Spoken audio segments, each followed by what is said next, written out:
ಎಚ್ಚರವಾಗಿದ್ದು ಪ್ರಾರ್ಥಿಸಿರಿ ಎಂದು ಹೇಳಿರುವಂಥ ಶ್ರೀ ಯೇಸು ಕ್ರಿಸ್ತನ ಪರಿಶುದ್ಧವಾದ ನಾಮದಲ್ಲಿ ಎಲ್ಲ ವೀಕ್ಷಕರಿಗೆ ಶುಭವೂ ಕೃಪೆಯೂ ಉಂಟಾಗಲಿ.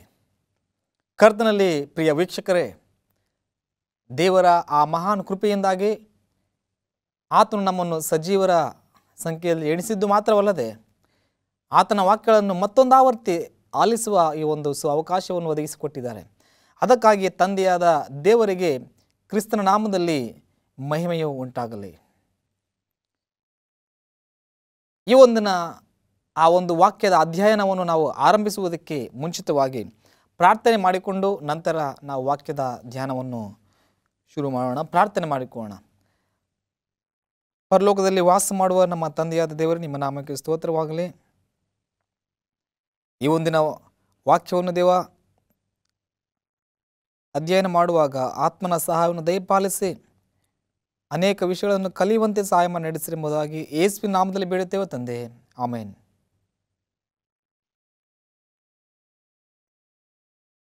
ನಾವು ಅಧ್ಯಯನ ಮಾಡಲಿಕ್ಕೆ ಹೋಗುವಂಥ ವಾಕ್ಯಗಳು, ಸಂದೇಶದ ಶೀರ್ಷಿಕೆಯು ಪ್ರಾರ್ಥನೆಯ ಪ್ರಾಮುಖ್ಯತೆ ಎಂಬುದಾಗಿ. ಪ್ರಾರ್ಥನೆಯ ಪ್ರಾಮುಖ್ಯತೆ. ನೀರಿಲ್ಲದೆ ಮೀನು, ಉಸಿರಾಡದೆ ಮನುಷ್ಯ ಬದುಕುಳಿಯಲು ಸಾಧ್ಯವೇ? ಖಂಡಿತ ಸಾಧ್ಯವಿಲ್ಲ. ಮೀನು ಬದುಕಬೇಕಾದರೆ ನೀರಿನಲ್ಲಿರಬೇಕು, ಮನುಷ್ಯ ಬದುಕಬೇಕಾದರೆ ಉಸಿರಾಡುತ್ತಿರಬೇಕು. ಹಾಗೆಯೇ ಆಧ್ಯಾತ್ಮಿಕತೆಯಲ್ಲಿ ನಾವು ಬದುಕುಳಿಯಬೇಕಾದರೆ ಪ್ರಾರ್ಥನೆ ಎನ್ನುವಂಥದ್ದು ನಮಗೆ ಅತ್ಯಗತ್ಯವಾಗಿದೆ. ಪ್ರಾರ್ಥನೆಯು ಬೇಕೇ ಬೇಕಾಗಿದೆ. ನಾವು ದೈಹಿಕವಾಗಿ ಬಲಗೊಳ್ಳಬೇಕಾದರೆ ಆಹಾರ ಸೇವನೆ ಮಾಡಬೇಕು, ದೈಹಿಕ ಬಲವನ್ನು ಹೊಂದಿಕೊಳ್ಳುತ್ತೇವೆ. ಆಧ್ಯಾತ್ಮಿಕತೆಯಲ್ಲಿ ಸ್ಥಿರಗೊಳ್ಳಬೇಕು, ಬಲಗೊಳ್ಳಬೇಕಂದರೆ ಪ್ರಾರ್ಥನೆಯನ್ನು ನಾವು ನಿರತರಾಗಿರಬೇಕು, ಪ್ರಾರ್ಥನೆಯನ್ನು ನಾವು ಮಾಡುತ್ತಿರಬೇಕಾಗಿದೆ. ನಾವು ಪ್ರಾರ್ಥನೆಯನ್ನು ಮಾಡುವುದನ್ನು ನಿಲ್ಲಿಸುವಾಗ ದೈವ ಸೇವಕರು ಹೇಳ್ತಾರೆ, ಒಬ್ಬರು, ಯಾವಾಗ ಪ್ರಾರ್ಥನೆ ಮಾಡುವುದನ್ನು ನೀವು ನಿಲ್ಲಿಸುತ್ತೀರೋ ಪಾಪ ಮಾಡುವುದನ್ನು ಪ್ರಾರಂಭಿಸುತ್ತೀರಿ. ಪ್ರಾರ್ಥನೆ ಮಾಡುವುದನ್ನು ನೀವು ಯಾವಾಗ ಆರಂಭಿಸುತ್ತೀರೋ ಆವಾಗ ಪಾಪ ಮಾಡುವುದನ್ನು ನಿಲ್ಲಿಸುತ್ತೀರಿ ಎಂಬುದಾಗಿ. ಪಾಪವನ್ನು ನಿಲ್ಲಿಸಬೇಕು, ಪಾಪದಿಂದ ದೂರವಿರಬೇಕು ಎನ್ನುವುದಾದರೆ ಪ್ರಾರ್ಥನೆಯನ್ನು ಮಾಡುವುದನ್ನು ರೂಢಿ ಮಾಡಿಕೊಳ್ಳಬೇಕು, ಪ್ರಾರ್ಥನೆಯಲ್ಲಿ ನಿರತರಾಗಿರಬೇಕು. ಪ್ರಾರ್ಥನೆ ಮಾಡುವುದಕ್ಕೆ ಯಾವುದು ಒಳ್ಳೆಯ ಸಮಯ ಎಂದು ಪ್ರಶ್ನಿಸುವಾಗ ಉತ್ತಮ ಬರಹಗಾರರು ತಿಳಿಸುವಂಥ ಒಂದು ವಿಷಯ, ಯಾವಾಗ ನೀವು ಪ್ರಾರ್ಥಿಸುವುದು ಬೇಡ ಎಂದು ನಿಮಗೆ ಅನಿಸುತ್ತದೋ ಅದೇ ಉತ್ತಮವಾದ ಸಮಯ ಪ್ರಾರ್ಥನೆ ಮಾಡುವುದಕ್ಕೆ ಎಂಬುದಾಗಿ ಹೇಳ್ತಾರೆ. ಯಾವಾಗ ನಿಮಗೆ ಪ್ರಾರ್ಥನೆ ಮಾಡುವುದು ಬೇಡ ಅನಿಸುತ್ತದೋ ಆವಾಗಲೇ ನೀವು ಪ್ರಾರ್ಥನೆ ಮಾಡಬೇಕಾಗಿರ್ತಕ್ಕಂಥದ್ದು ಅದೇ ಉತ್ತಮವಾದ ಸಮಯ ಎಂಬುದಾಗಿ. ಬೆಳಗಿನ ಜಾವ ಪ್ರಾರ್ಥನೆ ಮಾಡುವಂಥದ್ದು ಉತ್ತಮವಾದಂಥದ್ದೇ. ಆದರೆ ಪ್ರಾರ್ಥನೆಯು ಮಾಡುವುದು ಬೇಡ ಎನ್ನುವಂಥದ್ದು ಅದು ಸೈತಾನನ ಶೋಧನೆ ಸಮಯ. ಸೈತಾನ ಶೋಧಿಸ್ತಾ ಇದ್ದಾನೆ, ಆ ಸಮಯದಲ್ಲಿ ನಮಗೆ ಪ್ರಾರ್ಥನೆಯು ಬಹು ಪ್ರಾಮುಖ್ಯವಾಗಿ ಇದೆ ಎಂಬುದಾಗಿ. ಸತ್ಯವೇದವನ್ನು ಓದುವಾಗ ಈ ಪರಿಶುದ್ಧ ಸತ್ಯವೇದ ಗ್ರಂಥವು ಪವಿತ್ರಾತ್ಮನ ಪ್ರೇರಣೆಯಿಂದ ಬರೆಯಲ್ಪಟ್ಟಿರತಕ್ಕಂಥದ್ದಾಗಿದೆ. ಆದ್ದರಿಂದ ಈ ಸತ್ಯವೇದವನ್ನು ಅಧ್ಯಯನ ಮಾಡುವುದಕ್ಕೆ ಮುಂಚಿತವಾಗಿ ಸತ್ಯವೇದ ವಾಕ್ಯವನ್ನು ಓದುವುದಕ್ಕೆ ಮುನ್ನ ಪ್ರಾರ್ಥನೆ ಮಾಡಿಯೇ ಸತ್ಯವೇದವನ್ನು ನಾವು ತೆಗೆಯಬೇಕು. ಪ್ರಾರ್ಥನೆ ಮಾಡದೆ ಪರಿಶುದ್ಧ ಸತ್ಯವೇದ ಗ್ರಂಥವನ್ನು ನಾವು ತೆಗೆಯಬಾರದು ಎನ್ನುವುದನ್ನು ನಾವು ಗಮನದಲ್ಲಿಟ್ಟುಕೊಳ್ಳಬೇಕು.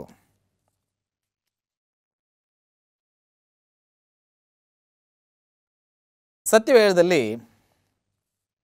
ಆಹಾರವಿಲ್ಲದೆ ಇರುತ್ತೇವೆ ಎಂಬುದಾಗಿ, ಹಿಂಸೆಯನ್ನಾದರೂ ಅನುಭವಿಸುತ್ತೇವೆ ಎಂಬುದಾಗಿ ಸಿದ್ಧರಾಗಿರ್ತಕ್ಕಂಥ, ನಮ್ಮ ಆಸ್ತಿಗಳನ್ನಾದರೂ ಬಿಟ್ಟುಕೊಡುತ್ತೇವೆ ಎಂದು ಸಿದ್ಧರಾಗಿದ್ದರು ಅಂತಹ ಭಕ್ತರನ್ನು ನಾವು ನೋಡುತ್ತೇವೆ. ಆದರೆ ಪ್ರಾರ್ಥನೆ ಮಾಡುವುದನ್ನು ನಿಲ್ಲಿಸಿ ಎಂಬುದಾಗಿ ಹೇಳುವಾಗ ಅದನ್ನು ನಾವು ಮಾಡುವುದಿಲ್ಲ ಎಂಬುವಂಥ ಭಕ್ತರನ್ನು ನಾವು ನೋಡುತ್ತೇವೆ.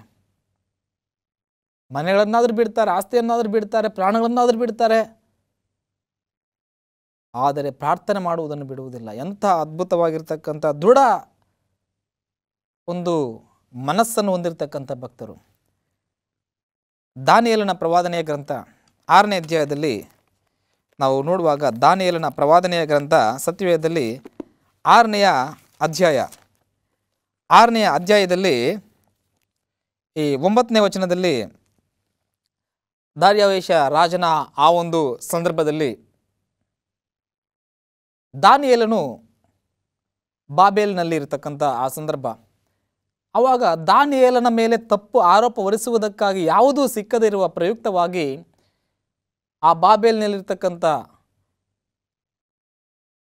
ಇತರರು ಈತನ ಮೇಲೆ ತಪ್ಪು ಆಪಾದನೆ ಹೊರಿಸಬೇಕೆಂಬುದಾಗಿ ದಾರ್ಯಾವೇಶನ ಬಳಿಗೆ, ರಾಜನ ಬಳಿಗೆ ಹೋಗಿ 30 ದಿನಗಳವರೆಗೆ ರಾಜನೇ, ಅರಸನೇ, ನಿನ್ನನ್ನು ಹೊರತುಪಡಿಸಿ ಯಾರೂ ಭಿನ್ನವಿಸಬಾರದು, ಪ್ರಾರ್ಥಿಸಲೂಬಾರದು ಎಂಬುದಾಗಿ ಹೇಳ್ತಾರೆ.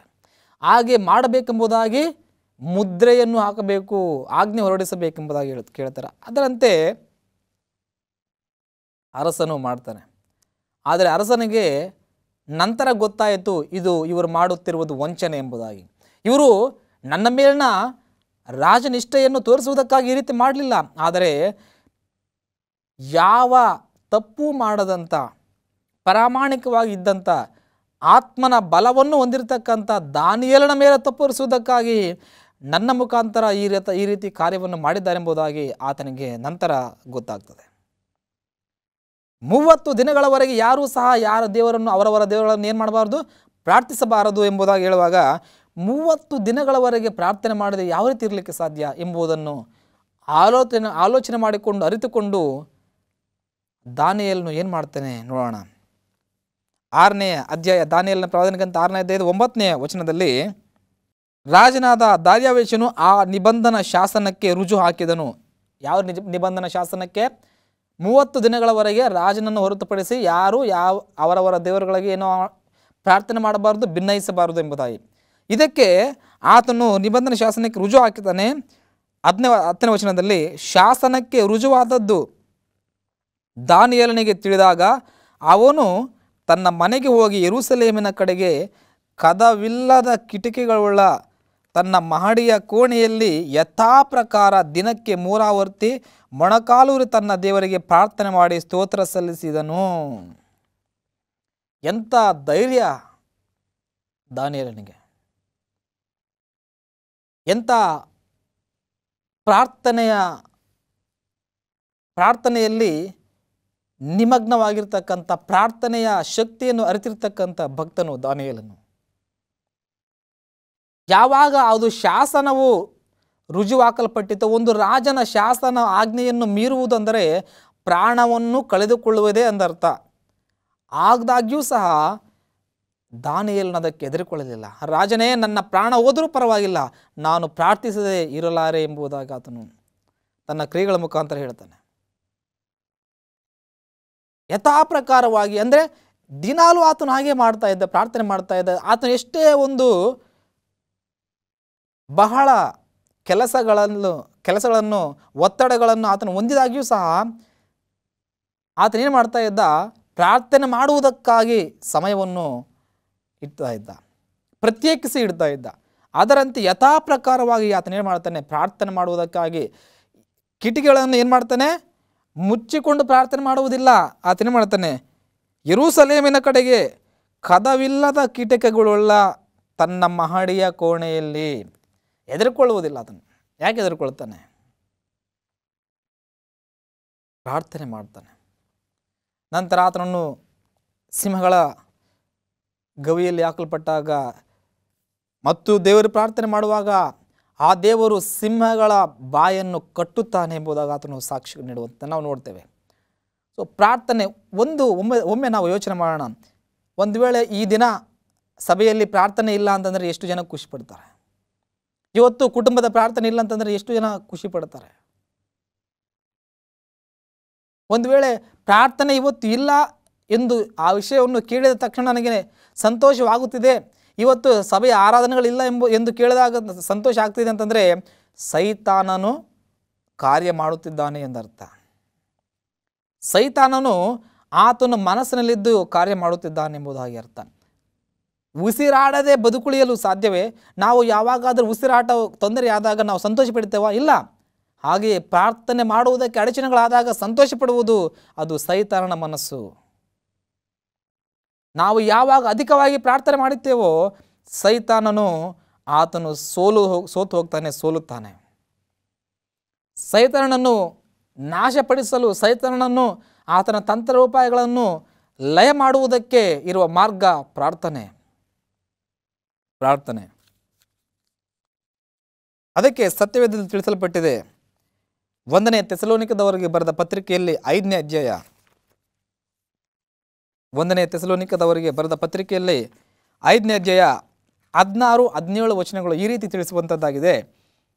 ಯಾವಾಗಲೂ ಸಂತೋಷಿಸಿರಿ, ಎಡೆಬಿಡದೆ ಪ್ರಾರ್ಥನೆ ಮಾಡಿರಿ, ಎಲ್ಲದರಲ್ಲಿಯೂ ಕೃತಜ್ಞತಾ ಸ್ತುತಿ ಮಾಡಿರಿ, ಇದೇ ನಿಮ್ಮ ವಿಷಯವಾಗಿ ಕ್ರಿಸ್ತ ಯೇಸುವಿನಲ್ಲಿ ತೋರಿ ಬಂದ ದೇವರ ಚಿತ್ತ. ಎಡೆಬಿಡದೆ ಪ್ರಾರ್ಥನೆ ಮಾಡಿರಿ, ಎಡೆಬಿಡದೆ ಪ್ರಾರ್ಥನೆ ಮಾಡಿರಿ ಅಂದರೆ ನೀವು ಎಂಥ ಸನ್ನಿವೇಶ ಪರಿಸ್ಥಿತಿಗಳಲ್ಲಿದ್ದಾಗ್ಯೂ ಸಹ ಪ್ರಾರ್ಥನೆ ಮಾಡುವುದನ್ನು ನಿಲ್ಲಿಸಬೇಡಿ. ಕೆಲವು ವಿಷಯಗಳಲ್ಲಿ ಮಗ್ನರಾಗಿ ಪ್ರಾರ್ಥನೆ ಮಾಡುವುದನ್ನು ನಿಲ್ಲಿಸುವಂಥ ಸಂದರ್ಭಗಳು ಸಹ ಎದುರಾಗ್ತವೆ. ಉದಾಹರಣೆಗೆ ದಾನಿಯೇಲನಿಗೆ ಎದುರಾದಂಥ ಆ ಪರಿಸ್ಥಿತಿಗಳು ನಮಗೇನಾದರೂ ಎದುರಾದರೆ ಪ್ರಾರ್ಥನೆ ಮುಂದುವರಿಸುತ್ತೇವೋ, ಪ್ರಾರ್ಥನೆ ಮಾಡುವುದನ್ನು ನಿಲ್ಲಿಸುತ್ತೇವೋ?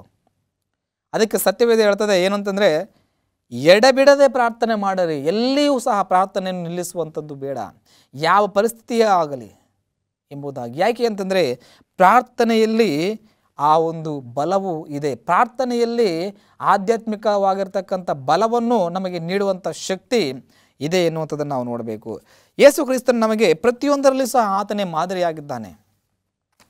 ಈ ಲೋಕದಲ್ಲಿ ಯಾವ ರೀತಿ ಜೀವನ ಮಾಡಬೇಕೆಂಬುದನ್ನು ಆತನು ನಮಗೆ ತೋರಿಸಿಕೊಟ್ಟಿದ್ದಾನೆ. ಆತನ ಜೀವನದ ಮುಖಾಂತರ, ಆತನ ಜೀವನ ಶೈಲಿಯ ಮುಖಾಂತರ ಯಾವ ರೀತಿ ಮಾತನಾಡಬೇಕೆಂಬುದನ್ನು ನಮಗೆ ಆತನು ಕಲಿಸಿಕೊಟ್ಟಿದ್ದಾನೆ ಎಲ್ಲವನ್ನೂ ಸಹ. ಹಾಗೆ ಪ್ರಾರ್ಥನೆ ವಿಷಯದಲ್ಲಿ ಸಹ ನಮಗೆ ಆತನು ಮಾದರಿಯಾಗಿದ್ದಾನೆ ಎನ್ನುವಂಥದ್ದನ್ನು ನಾವು ಮರೆಯಬಾರದು. ಯೇಸು ಕ್ರಿಸ್ತನು ಈ ಲೋಕದಲ್ಲಿದ್ದಾಗ ಆತನು ನರಾವತಾರ ತಾಳಿ ಬಂದಿದ್ದರಿಂದ, ಆತನು ಮನುಷ್ಯನ ಅವತಾರವನ್ನು ತಾಳಿ ಬಂದಿದ್ದರ ಪ್ರಯುಕ್ತವಾಗಿ ಆತನಿಗೆ ಹಸಿವೆ ಆಗ್ತಾ ಇತ್ತು, ನಿದ್ರೆಯೂ ಸಹ ಬರ್ತಾ ಇತ್ತು, ಗಾಯವಾದಾಗ ನೋವು ಸಹ ಆಗ್ತಾ ಇತ್ತು. ಈ ರೀತಿ ಶಿಲುಬೆಯನ್ನು ಹೊತ್ತುಕೊಂಡು ಹೋಗಬೇಕಾದ್ರೆ ಆತನಿಗೆ ನೋವು, ರಕ್ತ ಸುರಿಯುತ್ತಾ ಇದೆ. ಯಾಕಂದರೆ ಮನುಷ್ಯನ ಅವತಾರವನ್ನು ತಾಳಿ ಬಂದಿದ್ದಾರೆ. ಅದಕ್ಕೆ ಆತನು ಮನುಷ್ಯನಾಗಿರುವುದರ ಪ್ರಯುಕ್ತವಾಗಿ ಆತನು ದೀಕ್ಷಾಸ್ನಾನವನ್ನು ಸಹ ತೆಗೆದುಕೊಳ್ತಾನೆ. ನಮಗೆ ಮಾದರಿ ತೋರಿಸುವುದಕ್ಕಾಗಿ, ಹೊರತಾಗಿ ಆತನು ಪಾಪ ಮಾಡಿದನೆಂಬುದಾಗಲ್ಲ, ಪ್ರತಿಯೊಂದನ್ನು ಸಹ ನಮಗೆ ಮಾದರಿಯಾಗಿ ತೋರಿಸುವುದಕ್ಕಾಗಿ. ಹಾಗೆ ಮನುಷ್ಯರಾಗಿ ಜೀವಿಸುವಾಗ ಪವಿತ್ರಾತ್ಮ ನಡೆಸುವಿಕೆ, ಪ್ರಾರ್ಥನೆಯ ಶಕ್ತಿ ಬಲ ನಮಗೆ ಬೇಕು ಎಂಬುದನ್ನು ಆತನು ನಮಗೆ ತೋರಿಸಿದ್ದಾರೆ. ಈ ಲೋಕದಲ್ಲಿ ಆತನು ಮನುಷ್ಯನಾಗಿರಬೇಕಾದರೂ ಸಹ ಆತನು ಯಾವ ರೀತಿ ಪ್ರಾರ್ಥನೆ ಜೀವಿತವನ್ನು ಹೊಂದಿದ್ದನೆಂಬುದಾಗಿ ನಾವು ನೋಡುವಾಗ ಲೂಕನ ಬರೆದ ಸುವಾರ್ತೆ 6ನೇ ಅಧ್ಯಾಯದ 12ನೇ ವಚನವನ್ನು ಓದೋಣ. ಲೂಕನ ಬರೆದ ಸುವಾರ್ತೆ 6ನೇ ಅಧ್ಯಾಯದಲ್ಲಿನ 12ನೇ ವಚನವು ಈ ರೀತಿ ತಿಳಿಸುತ್ತದೆ. ವಾಕ್ಯವು, ಆ ದಿವಸಗಳಲ್ಲಿ ಆತನು ಪ್ರಾರ್ಥನೆ ಮಾಡುವುದಕ್ಕಾಗಿ ಬೆಟ್ಟಕ್ಕೆ ಹೋಗಿ ರಾತ್ರಿಯನ್ನೆಲ್ಲ ಪ್ರಾರ್ಥನೆಯಲ್ಲೇ ಕಳೆದನು. ರಾತ್ರಿಯೆಲ್ಲ ಪ್ರಾರ್ಥನೆಯಲ್ಲೇ ಕಳೆದನು. ಬೆಟ್ಟಕ್ಕೆ ಹೋಗಿ ಒಬ್ಬಂಟಿಗನಾಗಿ ಆ ಸೃಷ್ಟಿಕರ್ತ ತಂದೆಯಾದ ದೇವರೊಂದಿಗೆ ಆತನು ಉತ್ತಮವಾದಂಥ ಸಮಯವನ್ನು ಪ್ರಾರ್ಥನೆಯಲ್ಲಿ ಕಳೆಯುತ್ತಾನೆ. ಇಡೀ ರಾತ್ರಿಯೆಲ್ಲ ಪ್ರಾರ್ಥನೆ ಮಾಡ್ತಾನೆ. ತದನಂತರ ಆತನು ಬೆಳಗ್ಗೆ ಬಂದು ಶಿಷ್ಯರನ್ನು ಆತನು ಆಯ್ಕೆ ಮಾಡಿಕೊಳ್ತಾನೆ. ಯಾವುದಾದ್ರೂ ಒಂದು ಉತ್ತಮವಾದಂಥ ಕೆಲಸಗಳನ್ನು ನಾವು ಮಾಡಬೇಕಾದರೆ ಬಹು ಪ್ರಾಮುಖ್ಯವಾಗಿ ಮಾಡಬೇಕಾಗಿರ್ತಕ್ಕಂಥದ್ದು ಪ್ರಾರ್ಥನೆ ಮಾಡಬೇಕು. ಆ ಸೃಷ್ಟಿಕರ್ತನ ಪಾದ ಸನ್ನಿಧಿಯಲ್ಲಿ ಪ್ರತಿಯೊಂದು ವಿಷಯದ ಕುರಿತಾಗಿ ನಾವು ಭಿನ್ನಯಿಸಬೇಕು. ಆತನಿಗೆ ನಾವು ಅದರ ವಿಷಯ ಕುರಿತಾಗಿ ತಿಳಿಯಪಡಿಸಬೇಕು. ಆತನ ಸಹಾಯಕ್ಕಾಗಿ ನಾವು ಬೇಡಬೇಕು. ಯೇಸು ಕ್ರಿಸ್ತನು ಸ್ವತಃ ದೇವರಾಗಿದ್ದು ನರವತಾರ ತಾಳಿ ಈ ಲೋಕಕ್ಕೆ ಬಂದಾಗ, ಮನುಷ್ಯರ ಮಧ್ಯದಲ್ಲಿ ಮನುಷ್ಯನಾಗಿ ಜೀವನ ಮಾಡಿದಾಗ ಆತನು ಏನು ಮಾಡ್ತಾನೆ? ರಾತ್ರಿಯೆಲ್ಲ ಪ್ರಾರ್ಥನೆ ಮಾಡ್ತಾನೆ. ರಾತ್ರಿಯೆಲ್ಲ ಪ್ರಾರ್ಥನೆ, ಹಗಲೊತ್ತು ಪ್ರಾರ್ಥನೆ ಮಾಡುವುದಕ್ಕೆ ಮನಸ್ಸಿಲ್ಲದವರು ಇಡೀ ರಾತ್ರಿ ಪ್ರಾರ್ಥನೆಯಲ್ಲಿ ಪಾಲ್ಗೊಳ್ಳುತ್ತಾರಾ? ಇಡೀ ರಾತ್ರಿ ಪ್ರಾರ್ಥನೆಯಲ್ಲಿ ಎಚ್ಚರವಾಗಿರ್ತಾರಾ? ಯಾವ ರೀತಿಯ ಪರಿಸ್ಥಿತಿಯಲ್ಲಿ ನಾವು ಇದ್ದೇವೆ? ಒಮ್ಮೆ ಯೋಚನೆ ಮಾಡಿಕೊಳ್ಳೋಣ. ಸೃಷ್ಟಿಕರ್ತನು ರಾತ್ರಿಯೆಲ್ಲ ಪ್ರಾರ್ಥನೆಯಲ್ಲಿ ಆತನು ತೊಡಗಿದನು. ನಮಗಿರುವ ಸಮಯದಲ್ಲಿ ಪ್ರಾರ್ಥನೆ ಮಾಡುವುದಕ್ಕೆ ಇರುವ ಸಮಯವನ್ನು ಸಹ ನಾವು ನಮ್ಮ ಸ್ವಕಾರ್ಯಗಳಿಗೆ ನಾವು ಬಳಸಿಕೊಳ್ಳುತ್ತಿದ್ದೇವೆ. ಆದರೆ ನಾವು ಆಧ್ಯಾತ್ಮಿಕತೆಯಲ್ಲಿ ಬಲಹೀನರಾಗ್ತೇವೆ. ಯಾವ ವ್ಯಕ್ತಿ ಆ ಒಂದು ದೈಹಿಕವಾಗಿರ್ತಕ್ಕಂಥ ಬಲವನ್ನು ನೀಡುವ ಪೌಷ್ಟಿಕಾಂಶಗಳ ಉಳ್ಳಂಥ ಆಹಾರವನ್ನು ತೆಗೆದುಕೊಳ್ಳುವುದಿಲ್ಲವೋ ಆತನು ಬಲಹೀನನಾಗ್ತಾನೆ. ಆತನು ಮುಂದೆ ನಡೆಯುವುದಕ್ಕೂ ಸಹ ಆಗುವುದಿಲ್ಲ. ಯಾವ ಒಂದು ಭಾರವಾದ ವಸ್ತುಗಳನ್ನು ಎತ್ತುವುದಕ್ಕೂ ಆಗುವುದಿಲ್ಲ, ಕೆಲಸ ಮಾಡುವುದಕ್ಕೆ ಆಗುವುದಿಲ್ಲ. ಅದೇ ರೀತಿಯಲ್ಲಿ ಪ್ರಾರ್ಥನೆಯಲ್ಲಿ ಬಲವಾಗಿ ಇಲ್ಲದಂಥವರು ಆಧ್ಯಾತ್ಮಿಕತೆಯಲ್ಲಿ ಬಲಹೀನರಾಗ್ತಾರೆ. ಅವರು ದೇವರ ನಾಮದಲ್ಲಿ ಅದ್ಭುತವಾದ ಕಾರ್ಯಗಳನ್ನು ಮಾಡುವುದಕ್ಕೆ ಆಗುವುದಿಲ್ಲ. ದೇವರ ನಾಮದಲ್ಲಿ ಅನೇಕ ಮಹತ್ತರ ಕೆಲಸಗಳನ್ನು ಮಾಡುವುದಕ್ಕೆ ಆಗುವುದಿಲ್ಲ. ಪ್ರಾರ್ಥನೆಯು ಬಹು ಪ್ರಾಮುಖ್ಯವಾಗಿ ಇರ್ತಕ್ಕಂಥದ್ದು. ಮಾರ್ಕನ ಬರೆದ ಸುವಾರ್ತೆ 1ನೇ ಅಧ್ಯಾಯ 35ನೇ ವಚನವನ್ನು ನಾವು ಓದೋಣ. ಮುಂಜಾನೆ ಇನ್ನೂ ಮೊಬ್ಬಿರುವಾಗಲೇ ಆತನು ಎದ್ದು ಹೊರಟು ಅಡವಿಯ ಸ್ಥಳಕ್ಕೆ ಹೋಗಿ ದೇವರನ್ನು ಪ್ರಾರ್ಥಿಸುತ್ತಿದ್ದನು. ಇನ್ನೂ ಮೊಬ್ಬಿರುವಾಗಲೇ ಮುಂಜಾನೆ ಆತನು ಎದ್ದು ಹೋಗಿ ಅಡವಿಗೆ ಹೋಗಿ ಆತನು ಏನು ಮಾಡ್ತಾನೆ ಅಂತಂದರೆ ಮೊಬ್ಬಿರುವಾಗ ಆತನು ಹೋಗಿ ಪ್ರಾರ್ಥನೆಯನ್ನು ಮಾಡ್ತಾ ಇದ್ದನು. ಆತನು ದೇವರಾಗಿದ್ದು ಈ ಲೋಕದಲ್ಲಿ ಮನುಷ್ಯನ ಅವತಾರವನ್ನು ತಾಳಿ ಬಂದಾಗ ಎಷ್ಟು ಪ್ರಾರ್ಥನೆಯ ಪ್ರಾಮುಖ್ಯತೆ ಎಷ್ಟು ಎಂಬುದನ್ನು ಆತನು ನಮಗೆ ತಿಳಿಪಡಿಸಿದ್ದಾನೆ. ಆಧ್ಯಾತ್ಮಿಕತೆಯ ಬಲವನ್ನು ಪಡೆದುಕೊಳ್ಳಬೇಕಾದರೆ ಪ್ರಾರ್ಥನೆಯನ್ನು ನಾವು ಮಾಡುತ್ತಿರಬೇಕು ಎಂಬುದನ್ನು ಆತನು ತಿಳಿಸ್ತಾ ಇದ್ದಾನೆ. ಈ ಪ್ರಾರ್ಥನೆ ಎನ್ನುವಂಥದ್ದು ಇನ್ನೊಂದು ಮಾತಿನಲ್ಲಿ ಹೇಳಬೇಕಾದ್ರೆ ಆ ಸೃಷ್ಟಿಕರ್ತನೊಂದಿಗೆ ಮಾತನಾಡುವಂಥದ್ದು, ದೇವರೊಂದಿಗೆ ಮಾತನಾಡುವಂಥದ್ದು. ಮಕ್ಕಳು ಇರ್ತಾರೆ ಮನೆಯಲ್ಲಿ, ಮಕ್ಕಳು ತಂದೆ ತಾಯಿಗಳೊಂದಿಗೆ ಪ್ರತಿಯೊಂದು ವಿಷಯಗಳನ್ನು ಹಂಚಿಕೊಳ್ತಾರೆ. ಸಂತೋಷ, ದುಃಖ, ನೋವು, ಯಾವುದೇ ರೀತಿಯಾಗಿರ್ತಕ್ಕಂಥ ವಿಷಯಗಳಾಗಲಿ ಅವರು ತಂದೆ ತಾಯಿಗಳೊಂದಿಗೆ ಹಂಚಿಕೊಳ್ತಾ ಇರ್ತಾರೆ. ಆವಾಗ ತಂದೆ ತಾಯಿಗಳ ಮತ್ತು ಮಕ್ಕಳ ನಡುವಿನ ಆ ಒಂದು ನಂಬಿಕೆ ಬಲವಾಗ್ತದೆ, ಅವರಲ್ಲಿನ ಸ್ನೇಹ ಬಾಂಧವ್ಯವು ಅಧಿಕವಾಗ್ತಾ ಇರ್ತದೆ. ಅದೇ ರೀತಿಯಲ್ಲಿ ನಾವು ಆ ಸೃಷ್ಟಿಕರ್ತನ ಬಳಿಯಲ್ಲಿ ಪ್ರಾರ್ಥನೆಯ ಮುಖಾಂತರ ನಾವು ಆತನಿಗೆ ಪ್ರತಿಯೊಂದನ್ನು ಸಹ ಅರ್ಪಿಸಿ ಅದನ್ನು ಕುರಿತಾಗಿ ಆತನೊಂದಿಗೆ ಮಾತನಾಡುವಾಗ ನಾವು ಆತನಿಗೆ ಹತ್ತಿರವಾಗ್ತೇವೆ ಎಂಬುವಂಥದ್ದನ್ನು ನಾವು ತಿಳಿದುಕೊಳ್ಳಬೇಕು. ಪ್ರಾರ್ಥನೆಯಿಂದ ಮಹತ್ತರ ಕಾರ್ಯಗಳನ್ನು ಮಾಡಲು ಸಾಧ್ಯ. ಈ ಪ್ರಾರ್ಥನೆಯು ಮಾಡುವಂಥ ಕಾರ್ಯಗಳು ಯಾವ ಶಕ್ತಿಯೂ ಸಹ ಮಾಡಲಿಕ್ಕೆ ಸಾಧ್ಯವಿಲ್ಲ. ನಮಗೆ ಆಶ್ಚರ್ಯವನ್ನು ಉಂಟು ಮಾಡಬಹುದು. ಪ್ರಾರ್ಥನೆಯಿಂದ ಆಗುವ ಕೆಲಸಗಳು ಯಾವ ಶಕ್ತಿಯಿಂದಲೂ ಸಹ ಮಾಡುವುದಕ್ಕೆ ಸಾಧ್ಯವಿಲ್ಲ. ಯಾಕೋಬನ ಪತ್ರಿಕೆಯಲ್ಲಿ ನಾವು ಓದುವಾಗ 5ನೇ ಅಧ್ಯಾಯ, ಯಾಕೋಬನ ಪತ್ರಿಕೆ 5ನೇ ಅಧ್ಯಾಯ 17ನೇ ವಚನದಲ್ಲಿ ಈ ರೀತಿ ವಾಕ್ಯವು ತಿಳಿಸುವಂಥದ್ದಾಗಿದೆ. 17ನೇ ವಚನ, ಎಲಿಯನು ನಮ್ಮಂಥ ಸ್ವಭಾವವುಳ್ಳವನಾಗಿದ್ದನು. ಅವನು ಮಳೆ ಬರಬಾರದೆಂಬುದಾಗಿ ಎಂದು ಬಹಳವಾಗಿ ಪ್ರಾರ್ಥಿಸಲು 3 ವರ್ಷ 6 ತಿಂಗಳವರೆಗೂ ಮಳೆ ಬೀಳಲಿಲ್ಲ. ತಿರುಗಿ ಅವನು ಪ್ರಾರ್ಥನೆ ಮಾಡಲು ಆಕಾಶವು ಮಳೆಗರೆಯಿತು, ಭೂಮಿಯು ಬೆಳೆಯಿತು. ಸತ್ಯವೇದ ಹೇಳುತ್ತದೆ, ಈ ಒಂದು ಭಕ್ತನು ಅಥವಾ ಪ್ರವಾದಿಯಾಗಿರ್ತಕ್ಕಂಥ ಎಲಿಯನು ಮಳೆ ಬರಬಾರದೆಂಬುದಾಗಿ ಆತನು ಪ್ರಾರ್ಥಿಸಲು ಬಹಳವಾಗಿ ಆತನು ಪ್ರಾರ್ಥನೆ ಮಾಡುವಾಗ ಏನಾಗ್ತದೆ, 3 ವರ್ಷ 6 ತಿಂಗಳುಗಳವರೆಗೆ ಮಳೆಯೇ ಬರಲಿಲ್ಲ. ಮತ್ತೆ ಆತನು ಮಳೆಯಾಗಬೇಕೆಂಬುದಾಗಿ ಆತನು ಪ್ರಾರ್ಥಿಸ್ತಾನೆ. ನಂತರ ಮಳೆಗರೆಯಿತು, ಮಳೆಯಾಯಿತು ಮತ್ತು ಭೂಮಿ ಬೆಳೆಯಿತು ಎಂಬುದಾಗಿ ನೋಡುತ್ತೇವೆ. ಯಾರೂ ಸಹ ಆಕಾಶದಿಂದ ಮಳೆ ಬರುವುದನ್ನು ನಿಲ್ಲಿಸುವುದಕ್ಕೆ ಸಾಧ್ಯವಿಲ್ಲ. ಮಳೆ ಬರದೇ ಇದ್ದಾಗ ಮಳೆ ಬರುವಂತೆ ಮಾಡುವುದಕ್ಕೂ ಸಾಧ್ಯವಿಲ್ಲ. ಆದರೆ ಪ್ರಾರ್ಥನೆ ಮಾಡುವ ಸಮಯದಲ್ಲಿ ಆ ಸೃಷ್ಟಿಕರ್ತನೊಂದಿಗೆ ಮಾತನಾಡುವಾಗ, ಆ ಸೃಷ್ಟಿಕರ್ತನೊಂದಿಗೆ ಉತ್ತಮವಾಗಿರ್ತಕ್ಕಂಥ ಸಂಬಂಧವನ್ನು ಹೊಂದಿರುವಾಗ, ಆ ಸೃಷ್ಟಿಕರ್ತನ ಮಾತಿಗೆ ವಿಧೇಯರಾಗುವಾಗ ಖಂಡಿತ ದೇವರು ಮಹತ್ತರ ಕಾರ್ಯಗಳನ್ನು ಮಾಡುತ್ತಾರೆ ಎನ್ನುವುದರಲ್ಲಿ ಯಾವ ಸಂಶಯವೂ ಇಲ್ಲ. ಇಲ್ಲಿ ಎಲಿಯನು ಆತನು ಭಕ್ತನಾಗಿದ್ದ, ಆತನು ಅಂದಿನ ಕಾಲದಲ್ಲಿ ವಾಸ ಮಾಡಿದ್ದ, ಆತನು ವಾಸ ಮಾಡುವ ಕಾಲದಲ್ಲಿ ಪಾಪವು ಇಷ್ಟೊಂದಿದ್ದಿಲ್ಲ, ಈ ರೀತಿಯಾದಂಥ ಪ್ರಶ್ನೆಗಳು ಇರುವುದಾದರೆ ಖಂಡಿತ ಅದು ಸುಳ್ಳು ಎಂಬುದಾಗಿ ನಾವು ತಿಳಿದುಕೊಳ್ಳಬೇಕು.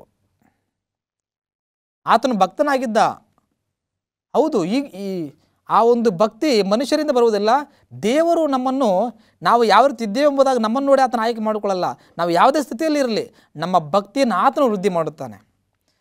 ವಾಕ್ಯ ಅದಕ್ಕೆ ಹೇಳ್ತದೆ, ಎಲಿಯನು ನಮ್ಮಂಥ ಸ್ವಭಾವವುಳ್ಳವನು. ಆತನಿಗೂ ಸಿಟ್ಟು ಬರ್ತಾ ಇತ್ತು, ಆತನಿಗೂ ಸಹ ನಿರಾಶೆ ಆಗ್ತಾ ಇತ್ತು. ಅದಕ್ಕೆ ಆತನು ಚಾರೆಪ್ತ ಹಳ್ಳದಲ್ಲಿ ಹೋಗಿ ನಾನು ಸಾಯಬೇಕೆಂಬುದಾಗಿ ಆತನು ಬಯಸ್ತಾನೆ. ಯಾಕೆ? ಆತನು ಮನುಷ್ಯನಾಗಿದ್ದ. ಆದರೆ ಆ ಮನುಷ್ಯನಾಗಿದ್ದಾಗ್ಯೂ ಸಹ ದೇವರು ಆತನ ಏನು ಮಾಡ್ತಾನೆ, ಧೈರ್ಯಪಡಿಸ್ತಾರೆ ಎನ್ನುವಂಥದ್ದನ್ನು ನಾವು ನೋಡ್ತೇವೆ. ಅವರನ್ನು ಧೈರ್ಯಪಡಿಸಿದರು, ಬಲಪಡಿಸಿದರು. ಆತನೇ ದೇವರಿಗಾಗಿ ಶೂರನಾಗಿ ಅವರು ಎಲಿಯನು ಪ್ರವಾದಿಯು ದೇವರ ಸೇವೆಯನ್ನು ಮಾಡಿರ್ತಕ್ಕಂಥದ್ದು ನಾವು ಸತ್ಯವೇದದಲ್ಲಿ ನೋಡ್ತೇವೆ. ಆದ್ದರಿಂದ ನಾವುಗಳು ಎಂಥ ವ್ಯಕ್ತಿಗಳಾಗಿದ್ದೇವೆ ಎನ್ನುವಂಥದ್ದನ್ನು ದೇವರು ನಮ್ಮನ್ನು ನೋಡಲ್ಲ. ನಾವು ಹಿರಿಯರಾಗಿದ್ದೇವಾ ಅಥವಾ ಕಿರಿಯರಾಗಿದ್ದೇವಾ, ಉನ್ನತ ಸ್ಥಾನದಲ್ಲಿದ್ದವರಾಗಿದ್ದೇವಾ ಅಥವಾ ಒಂದು ಕೆಳದರ್ಜೆಯ ಸ್ಥಾನದಲ್ಲಿದ್ದೇವೆ, ಇವುಗಳನ್ನು ಸಹ ದೇವರು ನಾವು ಗಮನಿಸುವುದಿಲ್ಲ. ಆದರೆ ನೀವು ನಂಬಿಕೆಯಿಂದ ಪ್ರಾರ್ಥನೆ ಮಾಡ್ತಾ ಇದ್ದೀರಾ, ನಿಷ್ಠುಳ್ಳವರಾಗಿ ಪ್ರಾರ್ಥನೆ ಮಾಡ್ತಾ ಇದ್ದೀರಾ, ಆತನು ಇದನ್ನು ಮಾಡಬಲ್ಲನು ಎಂಬುದಾಗಿ ನಂಬಿ ಪ್ರಾರ್ಥಿಸ್ತಾ ಇದ್ದಾರೆ ಎನ್ನುವಂಥದ್ದನ್ನು ಆತನು ನೋಡ್ತಾನೆ. ಯೇಸು ಕ್ರಿಸ್ತನು ಈ ಲೋಕದಲ್ಲಿರುವ ಆ ಸಂದರ್ಭದಲ್ಲಿ ಆತನು ತನ್ನ ಬಳಿಗೆ ಬರುವ ಪ್ರತಿಯೊಬ್ಬರನ್ನೂ ಸಹ ನೀನು ನಂಬುತ್ತೀಯಾ, ನಿನ್ನ ನಂಬಿಕೆಯ ಮೇರೆಗೆ ನಿನಗಾಗಲಿ ಎಂಬುದಾಗಿ ಆತನು ಹೇಳ್ತಾನೆ. ನಂಬಿಕೆಯು ಬಹು ಪ್ರಾಮುಖ್ಯ. ಪ್ರಾರ್ಥಿಸುವುದು ಸುಲಭ ಎಂದುಕೊಂಡರೂ ನಂಬಿಕೆಯಿಲ್ಲದ ಪ್ರಾರ್ಥನೆಯು ಬಲಹೀನವಾಗ್ತದೆ. ಎಷ್ಟು ಉದ್ದವಾದ ಪ್ರಾರ್ಥನೆ ಮಾಡಿದ್ದೇವೆ ಎನ್ನುವುದು ಮುಖ್ಯವಲ್ಲ, ಆ ಒಂದು ನಂಬಿಕೆಯನ್ನು ಹೊಂದಿ ಪ್ರಾರ್ಥಿಸಿದ್ದೇವೆಯೋ ಇಲ್ಲವೋ ಎನ್ನುವುದು ಬಹಳ ಪ್ರಾಮುಖ್ಯ. ಸತ್ಯವೇದದಲ್ಲಿ 1ನೇ ಥೆಸಲೋನಿಕದವರಿಗೆ ಬರೆದ ಪತ್ರಿಕೆ 5ನೇ ಅಧ್ಯಾಯದ 17ನೇ ವಚನದಲ್ಲಿ ನಾವು ನೋಡುವ ಹಾಗೆ ಎಡೆಬಿಡದೆ ಪ್ರಾರ್ಥನೆ ಮಾಡುವಂಥ ಒಂದು ಅಭ್ಯಾಸ, ಎಡೆಬಿಡದೆ ಪ್ರಾರ್ಥನೆ ಮಾಡುವಂಥ ಆ ಒಂದು ಮನಸ್ಸು, ಸ್ಥಿರ ಮನಸ್ಸನ್ನು ಅಭ್ಯಸಿಸಿಕೊಳ್ಳುವಂಥದ್ದು, ರೂಢಿ ಮಾಡಿಕೊಳ್ಳುವಂಥದ್ದು ತುಂಬ ಉಪಯುಕ್ತವಾಗಿರುವಂಥದ್ದು. ಪ್ರಾರ್ಥನೆಯಿಂದ ಈ ಲೋಕದಲ್ಲಿ ಯಾವ ಶಕ್ತಿಗಳು ಮಾಡದ ಕಾರ್ಯಗಳನ್ನು, ಕೆಲಸಗಳನ್ನು ನಾವು ಮಾಡಲಿಕ್ಕೆ ಸಾಧ್ಯ. ದೇವರ ಮಹಾನ್ ಕೃಪೆಯಿಂದಾಗಿ ಆತನೊಂದಿಗೆ ಮಾತಾಡುವ ಒಂದು ಅವಕಾಶ ದೇವರು ನಮಗೆ ಕೊಟ್ಟಿದ್ದಾರೆ ಪ್ರಾರ್ಥನೆ ಮುಖಾಂತರವಾಗಿ. ಈ ಲೋಕದಲ್ಲಿ ನಾವು ಈ ಒಂದು ಮೊಬೈಲ್ಗಳ ಮುಖಾಂತರವಾಗಿ ಕರೆ ಮಾಡಿ ಮಾತಾಡಬೇಕಾದ್ರೆ ಅನಿಸಿದರೂ ಸಹ ಕೆಲವು ವೇಳೆ ಆ ಒಂದು ನೆಟ್ವರ್ಕ್ ಸಮಸ್ಯೆಯಿಂದಾಗಿ ಅವರನ್ನು ತಲುಪಲು ಸಾಧ್ಯವಾಗುವುದಿಲ್ಲ. ಆದರೆ ಪ್ರಾರ್ಥನೆ ಎನ್ನುವಂಥದ್ದು ದೇವರೊಂದಿಗೆ ಯಾವಾಗ ಪ್ರಾರ್ಥನೆ ಮಾಡಿದರೂ, ಅದು ಮಧ್ಯ ರಾತ್ರಿ ಆಗಲಿ ಅಥವಾ ಬೆಳಗ್ಗೆ ಆಗಲಿ, ಯಾವುದೇ ಸಮಯದಲ್ಲಾಗಲಿ ನಾವು ಪ್ರಾರ್ಥನೆ ಮಾಡುವಾಗ ಆತನು ಸದಾ ಸಿದ್ಧನಾಗಿದ್ದು ಪ್ರಾರ್ಥನೆಯಲ್ಲಿ ಆಲಿಸುವಂತಾತನಾಗಿದ್ದಾನೆ. ಆತನು ನಾವು ಮಹಿಮಾರ್ಥವಾಗಿ ಜೀವಿಸುವಂತೆ, ಪ್ರಾರ್ಥನೆ ಜೀವಿತವನ್ನು ಹೊಂದುವಂತೆ ದೇವರು ನಮಗೆ ಸಹಾಯ ಮಾಡಲಿ. ಆಮೇನ್. ಪ್ರಾರ್ಥಿಸಿಕೊಳ್ಳೋಣ. ಪರಲೋಕದ ದೇವರು, ನಿಮ್ಮ ನಾಮಕ್ಕೆ ಸ್ತೋತ್ರ. ಪ್ರಾರ್ಥನೆಯ ಪ್ರಾಮುಖ್ಯತೆಯನ್ನು ಕುರಿತು ಕಲಿಯುವಂಥ ಸಹಾಯ ಮಾಡಿದ್ದೀರ. ಪ್ರಾರ್ಥನಾ ಜೀವಿತವನ್ನು ಹೊಂದಿದವರಾಗಿ ಮುನ್ನಡೆಯುವಂಥ ಸಹಾಯ ನಡೆಸಿರಿ. ಯೇಸುವಿನ ನಾಮದಲ್ಲಿ ಬೇಡುತ್ತೇವೆ ತಂದೆಯೇ, ಆಮೇನ್.